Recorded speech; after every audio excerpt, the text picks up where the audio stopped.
د نن ټکي اسیا درنو لیدونکو زموږ د یوټیوب چینل ته ښه راغلاست. هیله ده د نن ټکي اسیا چینل سبسکرایب کړئ، ویډیو خوښه او تبصره باندې وکړئ. دا وخت زموږ سره ډاکټر عبدالباقي ناست دی، څوک چې یو اکاډمیک شخصیت دی. ټول عمر یې په علمي ماحول کې تیر شوی، په نړیوالو پوهنتونونو کې استاد پاتې شوی او اوس په افغانستان کې د قاصد په نامه د ستراتیژیکو مطالعاتو مرکز مشر دی او په افغانستان کې د دایمي سولې لپاره هم په فعالیت بوخت دی. نوموړی په همدې سلسله کې د قطر هیواد ته راغلی او د طالبانو د سیاسي مشرانو او په ځانګړي ډول یې د ملا برادر اخوند سره لیدلی دي.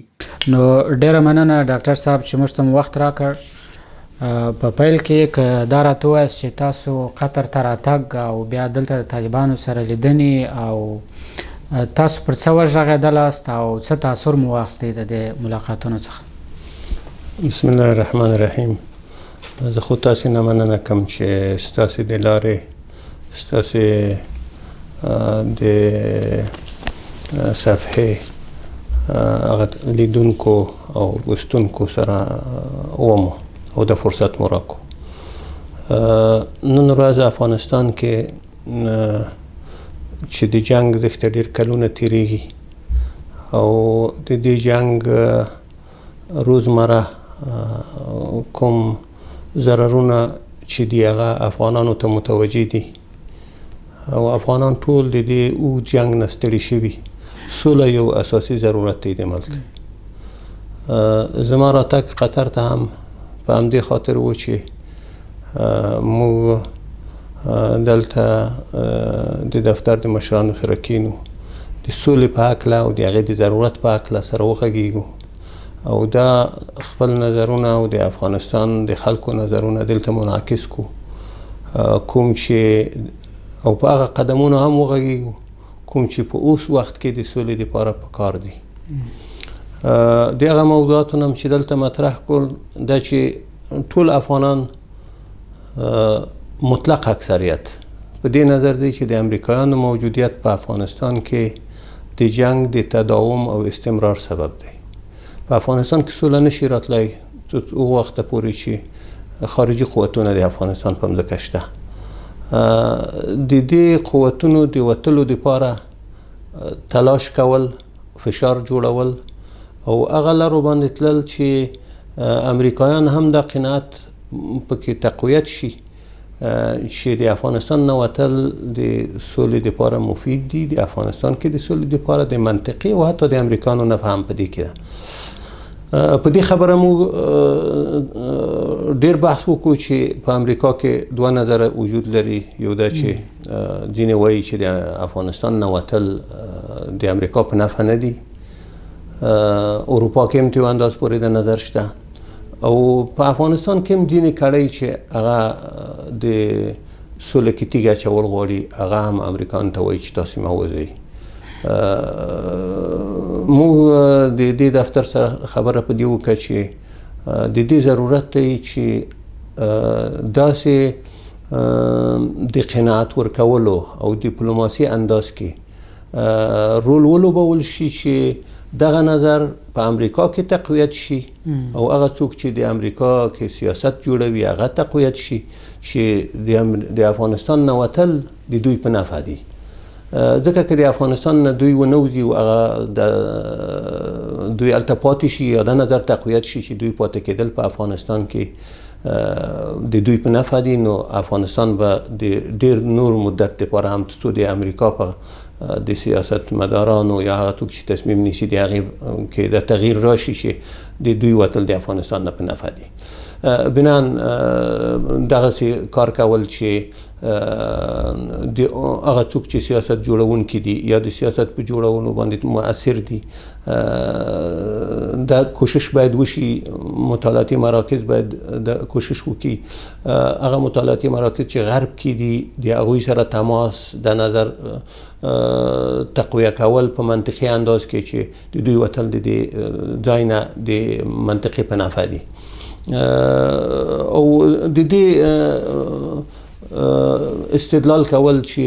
په افغانستان کې یو قوي حکومت راتلل دا هم یو کلک ضرورت دی که چیرته په افغانستان کې یو قوي او مسلط حکومت وجود ولري نو بیا افغانستان د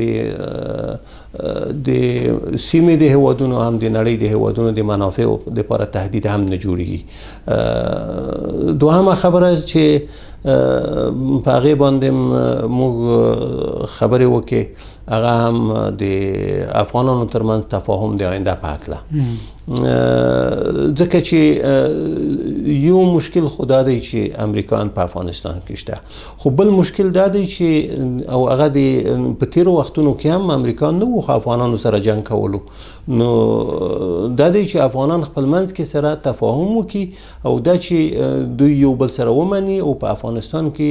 یو داسې حکومت راشي چې ټول هیڅوک د هغې په مقابل کې اسلحه راپورته نه کړي او هغه د افغانستان آبادولو ته متوجه وي. ځکه نن ورځ په افغانستان کې ډېر داسې تشویشونه شته چې که امریکایان د افغانستان نه ووځي مبادا چې بیا افغانان هغه سابقه داخلي جنګونو ته ونه ګرځي.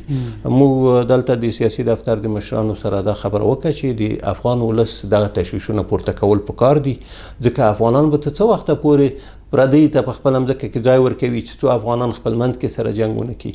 نو دا خبره چې د افغانانو تشویش په دې هکله پورته شي، تدابیر ونیول شي چې افغانان خپل منځ کې سره جنګونه کوي، افغانان خپل منځ کې سره تفاهم کوي. او دا هغه خبره وه چې موږ په دې باندې خبره وکړه او دا چې زموږ مرکز څه کولی شي په دې هکله. ځینې نور اختلافي مسایل هم شته چې افغانان خپل منځ کې سره اختلاف لري، په دې باندې خبره کول چې که چیرته امریکایان وځي هغه اختلافي مسایلو دپاره یوه داسې خاکه جوړول چې هغه د افغانانو ترمنځ د اتفاق دپاره په تحقیقاتي او منطقي انداز کې بدائل او مشورتي رول ادا کړی شي او د ذهنیت جوړولو رول ادا کړی شي، دغه شیان تیار شي. نو عموما زموږ خبرې په دغه خواو باندې متمرکزه وي. دغه تاسو ویل چې افغانان دا تشویش لري چې د امریکایانو د وتلو وروسته کېدای شي کورنۍ جګړه شروع شي، نو د دغو تشویشونو د رفع کېدو دپاره څه کېدای شي؟ د دې دپاره خو د دې د پورته کېدو دپاره خو څه شی چې دی هغه دا چې د افغانانو سیاسي پوهان او هغه څوک چې د افغانستان په ساحه کې مطرح دي دوی په دې سره کینی او یو ملي داسې اتفاق په ملي مسایلو باندې راجوړ شي چې هغه په افغانستان کې د یو اساسي تعهد ځای غوره کړي چې ټول هغه ته احترام کړي،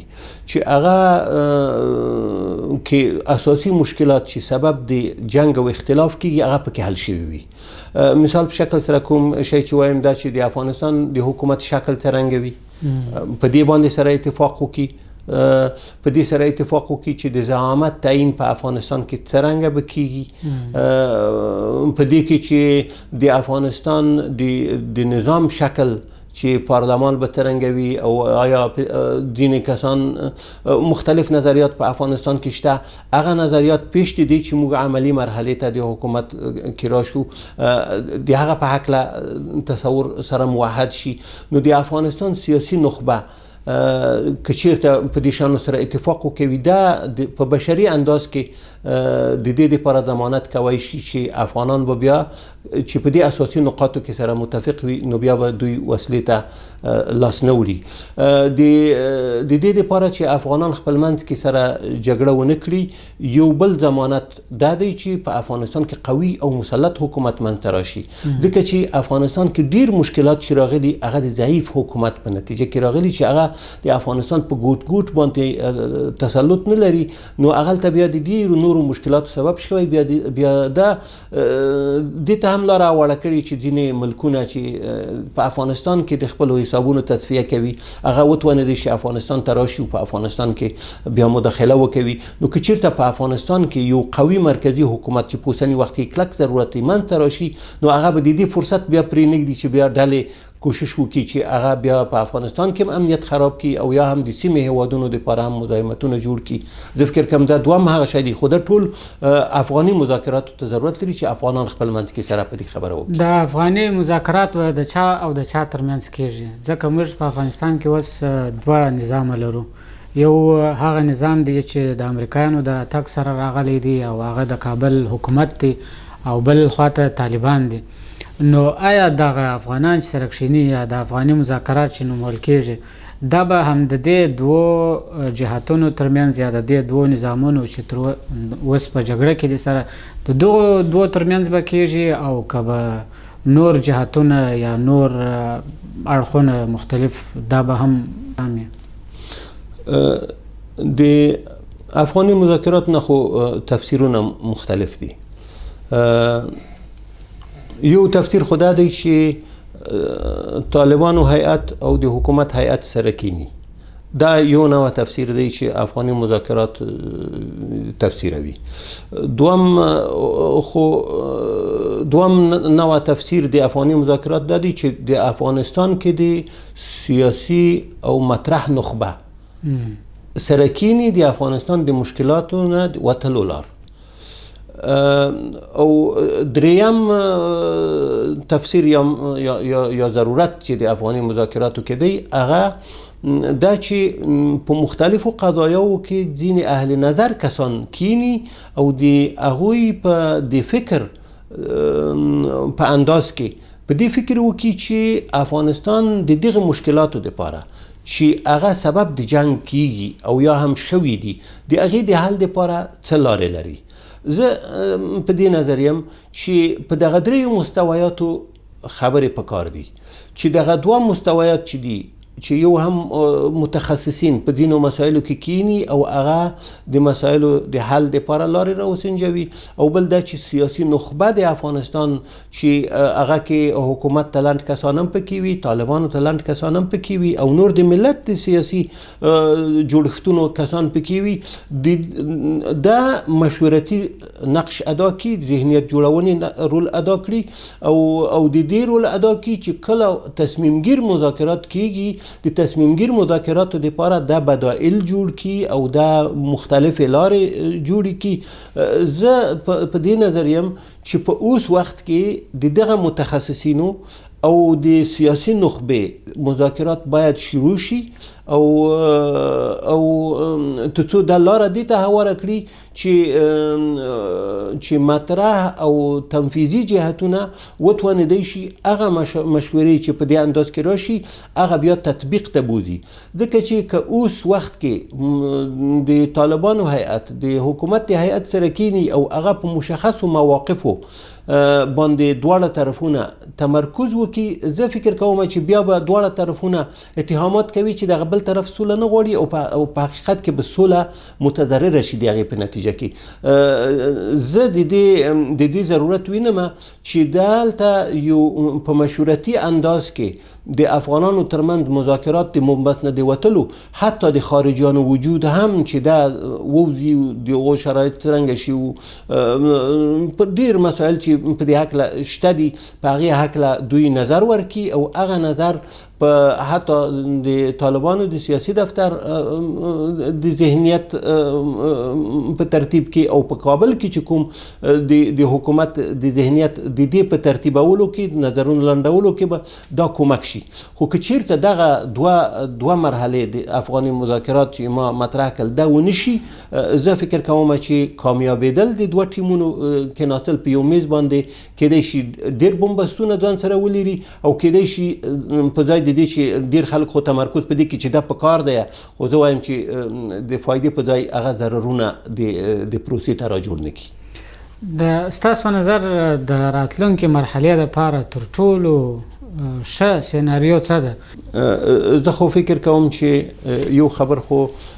ډېره مهمه ده کوم اساسی عامل چې د جنگ په حصه کې شته هغه د امریکانو موجودیت یو، خو دا توافق باید په بین المللي ضمانتونو سره وشي چې امریکایان د دې نه ټول وځي. دا خو په کار خبره ده، ځکه چې امریکایان کله کله داسې تصریحات کوي چې موږ ټول نه وځو، موږ کم وځو. کم وتل په افغانستان کې جنگ نه ختمي. حتی مو خو د دفتر د مشرانو نه دم پوښتنه وکړه چې هلته داسې اوازې شته چې تاسو کېدای شي ځینې امریکایان په افغانستان کې ومنئ. دوی دا خبره کاملا رد کړه چې موږ یو امریکایي هم په افغانستان کې نظامی امریکایان موږ منلی نشو. د تشویش موږ سره هم و چې که چېرته نظامیان په افغانستان کې کلک کم هم ومنل شي، نو په افغانستان کې به د نورې ډلې را پیدا شي و هغه به ووایي چې موږ خو د دې لپاره جنګ کولو چې امریکایان ټول، نو چې امریکایان ټول نه وځي نو موږ د جنګ ته ادامه ورکوو. دلته به بیا د ځینو اطرافو لپاره د مداخلې زمینه جوړه شوې وي. نو دا خبره چې امریکایان ټول ووځي دا اولینی قدم دی او دا تعهد وکوي. دوام کار چې په کار دی هغه دا چې د افغانانو ترمنځ چې نوي ترتیبات، افغانستان نوي ترتیباتو ته ضرورت لري. که چېرته طالبان دلته یو قوت دی، که چېرته راځي نو دا نوي داسې ترتیباتو ته ضرورت لري چې هغه که چېرته طالبان قانون اساسي کې کوم تعدیلات راوړي، نظام کې کوم تعدیلات راوړي، هغه شی همدغه افغاني مذاکرات چې ما ویل هغه شی باید سر د اوس نه شروع شي او دا بالاخره تنفیذي طرف ته لاړ شي او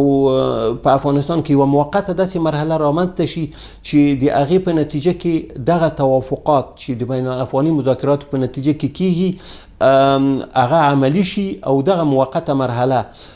داسې حکومت دلته وي چې ټولو ته قابل د منلو وي او هغه توافقات او تعدیلات چې د دې مرحلې دپاره راځي د هغې د تنفیذ جوګه وي. په اوس وخت کې د سولې پر وړاندې اساسي خنډونه ستاسو په نظر څه دي؟ اساسي خنډونه خو یو خنډ خو دا دی چې امریکایان دلته شته، خو زه امید دې لرم چې دا حل شي. دوهم خنډ هم د افغانانو ترمنځ یو مثبت تفاهم نه موجودیت. دا د جنگ عامل و، بنان چې د جنگ عامل و دا د سولې په حصه کې خنډ دی. دغه تفاهم باید رامنځته شي، ځکه اوس په افغانستان کې ډیر داسې کسان په قدرت کې شته یا هم ډلې په قدرت کې شته چې هغوی خپل مصالح د ملت منافعو نه پورته بولي او دا که چېرته د دوی منافع د افغانستان په آینده کې محفوظ نه وي نو دوی وایي چې دا سوله موږ نه منو. زه فکر کوم چې دغه نوع اطراف دم یو نوع خنډ دی، خو د دې لپاره څرنګه تدابیر جوړېدای شي چې افغانستان د ملي منافعو په چوکاټ کې افغانان سره اتفاق وکړي او یو څوک د خپلو تنګو منافعو په خاطر هغه چلنج او د چلنج سره مخ نه کړي. دا هم حکمت غواړي او هم د مخلصو کسانو راټولېدل چې د هغو نه یو قوت جوړ شي، تر څو د سولې قوت او په افغانستان کې د یو سم نظام موجودیت ځینې کسان چې شخصي منافع په خاطر باندې هغه چلنج کوي هغوی د دوی په مقابله کې ونه شي درېدی. زه فکر کوم چې دغسې یو شی رامنځته کېدل دا یو پکار کار دی. دلته اوس د امریکایانو او طالبانو ترمنځ مذاکرات یو وار بیا ځنډېدلي دي. تاسو دلته طالبانو سره ولیدله، طالبان څه وایي چې دا مذاکرات ولې ځنډېدلي دي او دا د اوربند موضوع څومره جدي ده؟ بله، خو دلته خو د یو انداز پورې غوښتنې متبادل شکل سره شته دي. کوم شی چې فعلا مطرح دي، کوم چې دلته د سیاسي دفتر غړو ویل، هغه دا چې په دې باندې خبره کول چې په جنگ کې شدت باید راکم شي او د هغو په لارو باندې فکر کول دي. زه فکر کوم چې دا یو په افغانستان کې هم نن ورځ یو مهم مطلب دی، ځکه ټول افغانان دا فکر کوي چې موږ دغه ځوانان چې اوس دوی د جنگ په ساحو کې موږ د لاسه ورکوو، په دې باندې دلسوزي وکړو، زړه پرې وسوځو چې دوی هغه د صلح مرحلې ته پاتې شي او دوی د افغانستان په جوړېدو کې کومک شي، په ځای د دې چې موږ په دې مرحله کې چې د انتقال په مرحله کې یو افغانستان سولې طرف ته ځي، بیا هم موږ د خلکو په وژنه باندې اخته یو. د دواړو طرفونو کارونو نه د ملت غږ دا دی چې دغه جنگ او شدت د جنگ د کمترین درجې ته راورسیږي تر څو هم هغه اوربند ته وانجامیږي او تر څو ما هم موصل طرف ته لاړ شو ځکه په اوس وخت کې د جنگ شدت هیڅ منطقي نه لري هیڅ منطق نه لري غیر دینه چې د افغانانو په ضرر باندې دی. تاسو په دې وروستیو کې په کولالمپور چې کومه د اسلامي هیوادو غټه غونډه سوې وه په هغه کې مو ګډون کړی و. هلته د افغانستان موضوع څومره مطرح وه او اسلامي هیوادونو د افغانستان په اړه د افغانستان په موضوع کې څومره دلچسپي لرله؟ هغلته خو د څلورو ملکونو مشران هلته راغلي وو او دوی دا خبره هلته وکړه چې اسلامي ملکونه باید خپل منځ کې سره همکاري ولري او دغه همکاري په نتیجه کې په مسلمانانو چې کوم ظلم شته او په اسلامي ملکونو چې کوم فقر او پس پاتې کېدل د علم او تکنالوژي او نورو ساحاتو کې دي دوی د همکاري زیاده کړي تر څو وتوانیدی شي چې په بین المللي سیاستونو کې چې دوی په رابطه کوم ظلم کېږي دوی د هغې مخه ونیسي. خو دغه همکاري په ډیر ابتدایي انداز کې را مطرح شوه چې د هغې پیاوړي کول به لږ څه وخت وغواړي خو کوم شی چې عملي انداز کې سره وو هغه مشرانو چې په دې ځای کې شرکت کړی و نو د دوی ترمنځ په مختلفو ساحاتو کې عملا د همکارۍ قراردادونه وشول. څه شی چې هلته حتی همغه مجلس کې هم ما مطرح کړل چې دلته څو نوع همکاري دي چې هغې ته باید توجه وشي. یو هم دا چې دغه اسلامي ملکونو مشران چې دلته راغلي وو د دوی ترمنځ دوه ګونی همکاري، دوهم دا چې دغه ملکونه من حیث مجموع څه کولی شي چې په اسلامي دنیا کې چې کوم بحرانونه شته او کوم مشکلات شته دوی په ټول کې سره د هغې په رابطه څرنګه کومک کیدی شي. ځکه چې تاسف سره سړی باید وایي په اسلامي ملکونو کې چې کوم بحرانونه شته هغه د مسلمانانو او د اسلامي ملکونو د اختیار نه وتلي او هغه نړیوال ځواکونه هغه د خپلو منافعو په چوکاټ کې مدیریت کوي. په کار خبر خو دلته دا ده چې اسلامي ملکونه د مسلمانانو منافعو ته په کتلو سره کوم مشکلات چې اسلامي ملکونو کې شته کوم جنگونه چې شته د دې جنگونو د حل دپاره تلاش وکړي او همدارنګه کوم ظالمانه حرکتونه چې اسلامي عالم کې نور هم د بحران د زیاتېدو دپاره کېږي د هغې په مخه کې څرنګه درېدی شي. دا هغه ساحه ده چې ور وړاندې کېدل پکار دي او ضرورت دی چې د رابطه وشي. خو منتها لکه موږ تاسو چې سره پوهېږي اسلامي ملکونو کې په تعصب سره ووایو ملکونه ضعیف دي او اکثره مشران خپل اختیار درست په خپل لاس کې نه لري. د اسلامي امت منافع او تژمن هیوادونه متاسفانه چې کم لرو. په پای کې که تاسو خپل د قاصد استراتیژیک او مطالعاتو د مرکز په اړه باندې معلومات راکړئ چې تاسو څه فعالیتونه لري او څه هدف لري د دغه مرکز د قاصد د استراتیژیک و مطالعاتو مرکز یو غیر حکومتي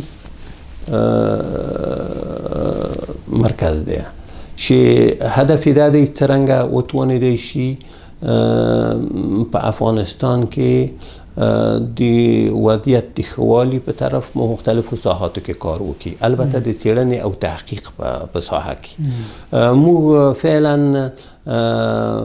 څلورو اساسي ساحاتو کې موږ کار کوو. یو خو د سولې دپاره په فعالیتونو کې شرکت کوو، د هغو په هکله مراحل مختلف څیړو او د سولې په حصه کې د فعالیتونو آرشیف جوړوو. دوهم کار چې کوو هغه ده چې موږ د جنگ د تلفاتو زخمیانو او وژل شوو کسانو موږ هفتهوار راپور جوړوو او دا هم په دې خاطر باندې جوړوو چې موږ افغانانو ته او حکومت ته او مختلفو اطرافو ته هغه ولیږو تر څو هغوی د افغانستان کې د جنگ لوړو ضررونو ته متوجه کو او د دې لارې د فشار جوړ کو چې موږ د دې جنگ د ختمولو لپاره باید کوشش وکړو او دا زموږ یوه ملي او اسلامي وظیفه ده. دریم کار چې کوو هغه هم د مدني او د غیر مسلحو کسانو د وژل کېدو تفصیلی ځانګړي راپورونه جوړوو چې په دې باندې هم هدف هم د دا دی چې اول خو د خلک چې جنگ کوي د افغانان دي وژل ښه نه دي، خو بیا هغه څوک چې جنگ نه کوي اطفال او زنانه او کورونو کې دا د دې خلکو حمایت پکار دی. موږ هغه تفصیلي راپور په دې شکل سره جوړوو چې د دې عاملین څوک پکې ووژل شول او مختلف روایتونه حتی د حکومت روایت او د طالبانو روایت چې په دې هکله یې کوي هغه راوړو چې هغه د واقعیت سره څوره لاند دی او دا ځانګړی راپور نشروو. څلورم کار چې موږ مرکز کې کوو هغه هم د سیاستونو تحلیل دی، د ملک د سیاستونو تحلیل هم په دې خاطر باندې چې آیا دغه سیاستونه هغو مقاصدو ته ځواب ورکوونکي دي کوم چې د هغوی لپاره جوړ شوي دي، چې مختلف بخشونه چې په افغانستان کې شته لکه صحت دی، معارف دی، تحصیلات عالی دی، مثلا قانون او زراعت او دا خواوې آیا د افغانستان د ضرورتونو لپاره د هغوی امکانات په درست شکل سره مصرفیږي که نه مصرفیږي او په هغو کې خللونه کومو ځایو کې دي. نو موږ دا سیاستونه به طرفانه شکل سره تحلیلوو او هغوی په هغې کې درسته مشوره د کار د درستوالي په خاطر ورکوو چې دا من حیث مجموع د ښې حکومتدارۍ لپاره کمکیږي. او بل کار چې موږ مرکز کې کوو هغه هم د علمي تحقیقاتو مطابقت دی، ځکه افغانستان کې دغسې یو د معلوماتو بانک نشته چې د هغې لارې پوه شي چې په افغانستان کې تحقیقات کومو ساحاتو کې او په کومو ځایو کې شوي. نو موږ د ماسترۍ په مرحله کې چې کوم تحقیقات کېږي او یا هم د پوهنتون استادان چې کوم علمي تحقیقات د خپلو ترفیعاتو په خاطر کوي موږ د هغې دقیق مطابقت کوو او هغې ته تر اوسه هغه کار په جریان کې دی، هغې ته د معلوماتو بانک جوړوو تر څو هر څوک لاسرسی ولري او وتوانېدی شي چې پوه شي په افغانستان کې کوم علمي تحقیقات شوي او په کومو ځایو کې شوي تر څو دې لارې موږ علمي تحقیقاتو سره د کیفیت سره او د تکرار د منع کولو په خاطر کمک شو. او په افغانستان کې علمي حرکت البته ضعیف دی، دا کار سره یو مکلفیت دی چې موږ دې سره کمک شو. ډیره مننه استاد محترم. تاسې نه مننه چې موږ ته دا فرصت راکړو چې تاسې د نن ټکي آسیا د لوستونکو او لیدونکو سره د لحظاتو کې واوسو.